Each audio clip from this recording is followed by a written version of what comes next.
మరి షర్మిల తన నిజాయితీని నిరూపించడానికి కడప నియోజకవర్గంలో అవినాష్ పైన పోటీకి నిలబడింది.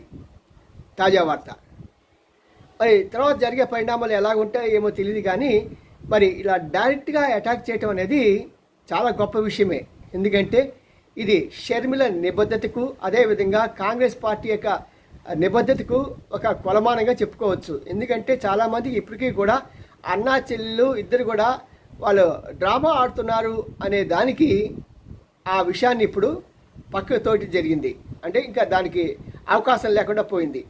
మరి ఈసారి ఎవరి మీద ఎలాంటి కామెంట్ చేసుకుంటారు, ఆ తర్వాత వారు ఏ విషయాల మీద పోటీ చేస్తారు. నువ్వు చంపావు అని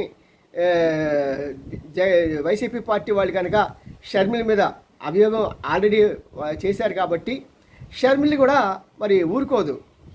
ఆడసింహంలాగా పోటీ గెలుస్తుందని ఆశిద్దాం.